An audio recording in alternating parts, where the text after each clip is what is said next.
This house is for me and my parents. Write up the divorce papers and get out. My husband, Leon, who has been treating me like a maid and always favoring his parents, is again saying whatever he pleases. I've been patient so far to avoid upsetting my parents, who were so happy about our marriage, but if he is going to behave like this in front of them, it suits me fine. All right, I'll do as you say. I left the room, taking my distraught parents with me. When will he realize his numerous misunderstandings? I'm looking forward to it. My name is Jessica, 29 years old. I was born when both of my parents were 40 years old. They wanted a child, but it didn't come easy, and infertility treatments were not as advanced as they are now, so they had a lot of distress. Just as they were about to give up on having a child, that's when I came into their lives, and even now my parents still talk about it joyfully. Being the long-awaited child, I was doted on immensely by my parents. Even when looking at my childhood photos, I can feel the love my parents had for me. Although my parents were not wealthy, they always celebrated events like my birthday, Easter, and my kindergarten graduation in a grand manner. They were also very supportive of my studies.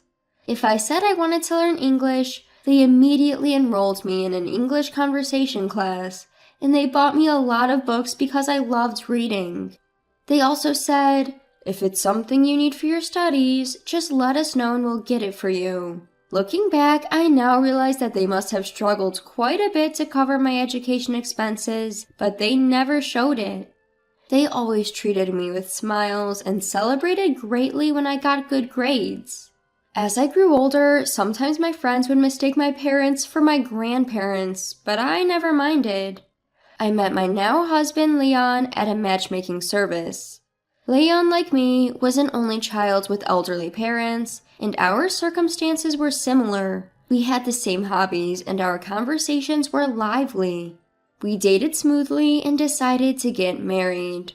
My loving parents were in tears at our wedding, blessing our marriage.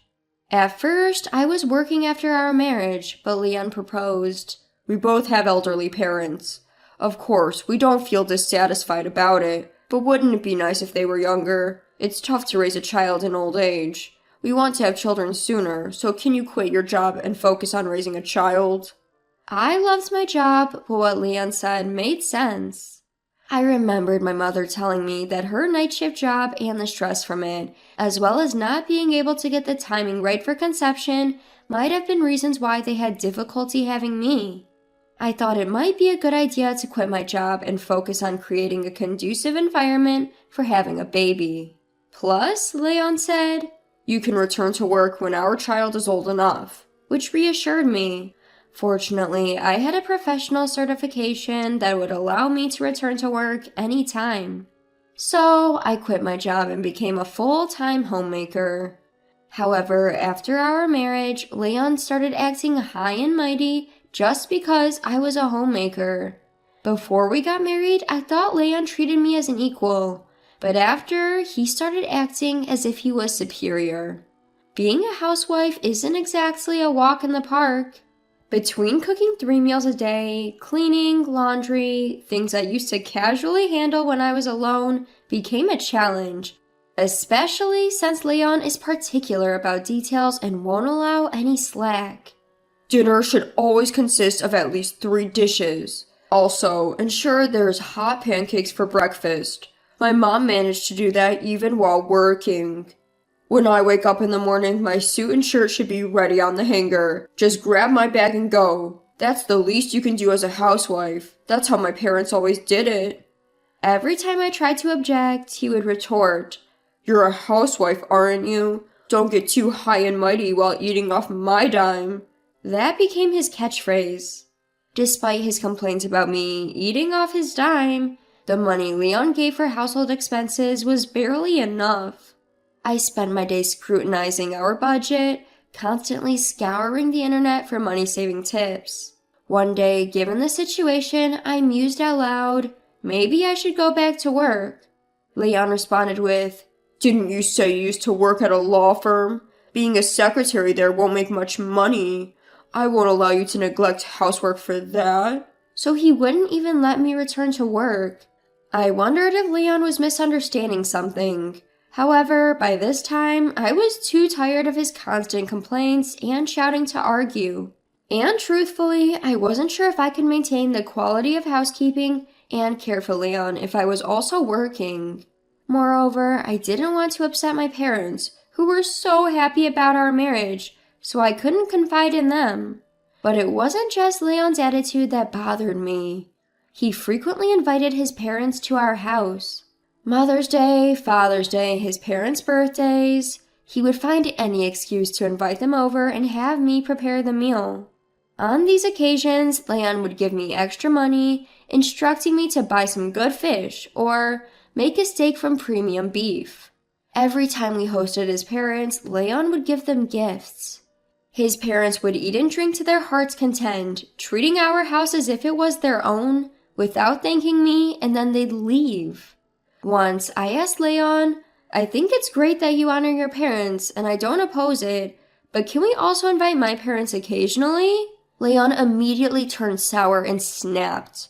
Why would we do that? Understand this.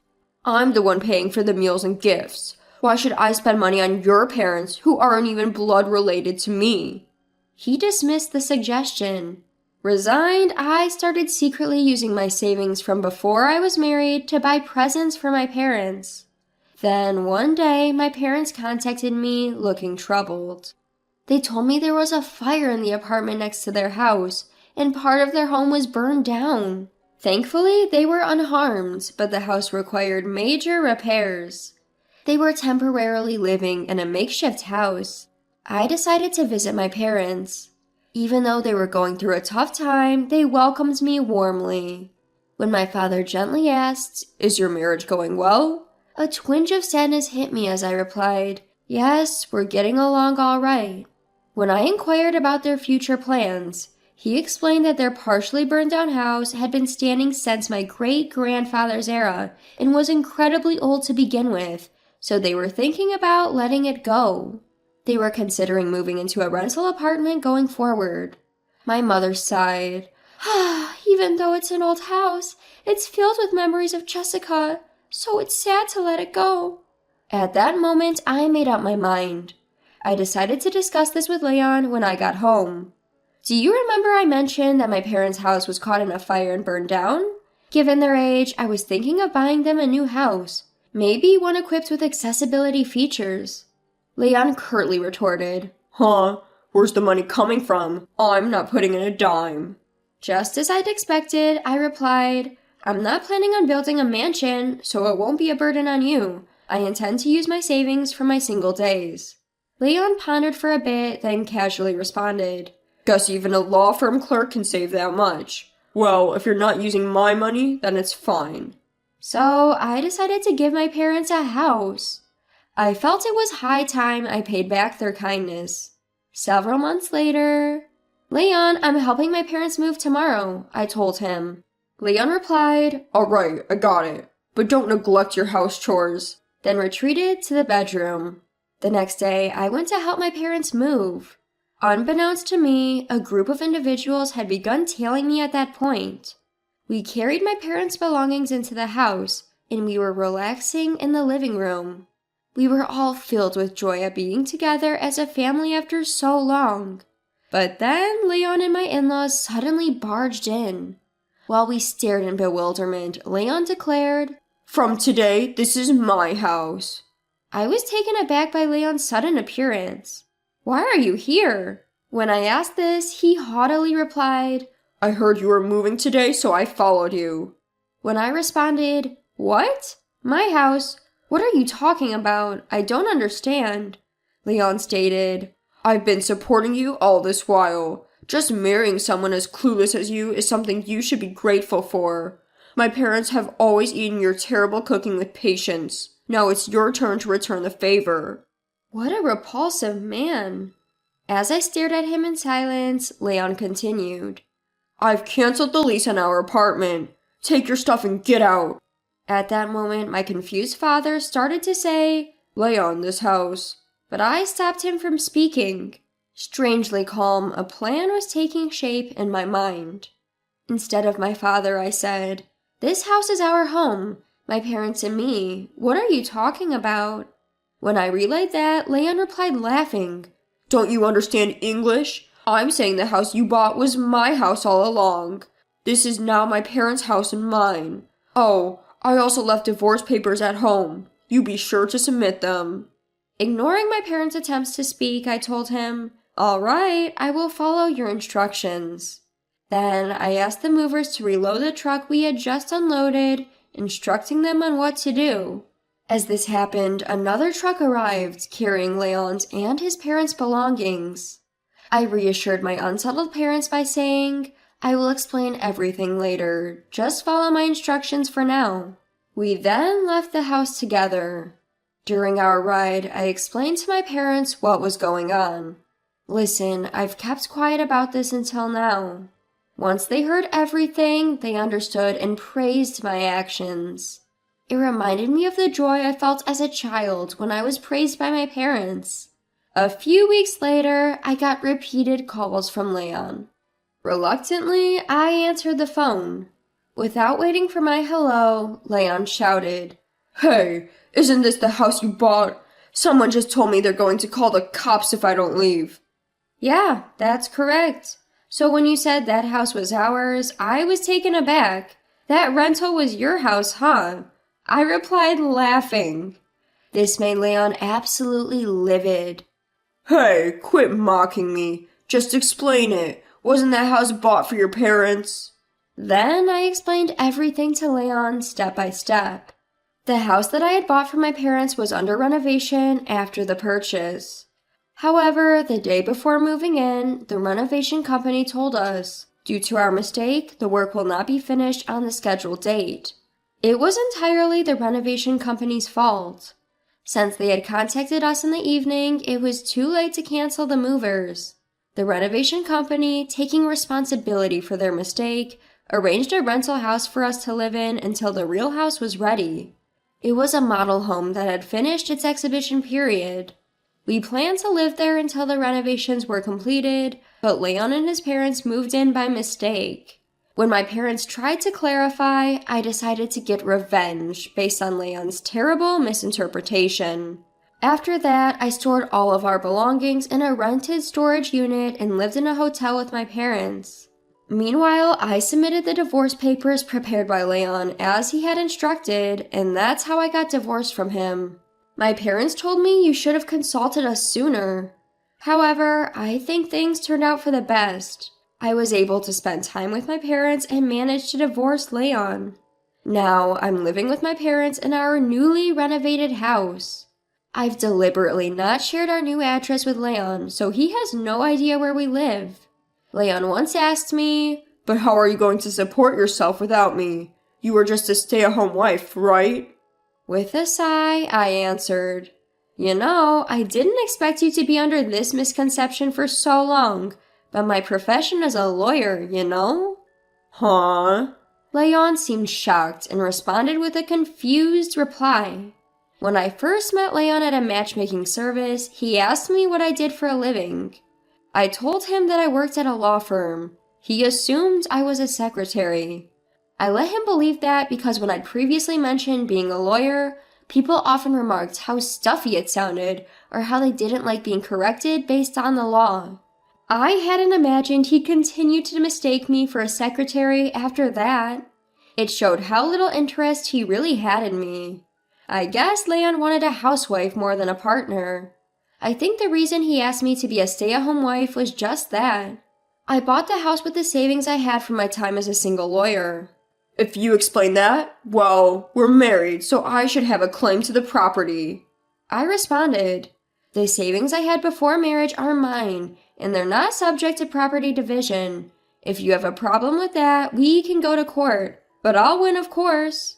Hearing this, Leon fell silent on the other end of the phone. I ignored such remarks from Leon, saying, "Well then, goodbye. Be nice to your beloved parents." And with that, I hung up the phone. I heard about what happened next through a fellow attorney who used to be my colleague. Leon kept contacting me, unable to accept the situation, so I reluctantly decided to communicate with him through my attorney. Leon was insisting on me returning the money we had spent during our married life.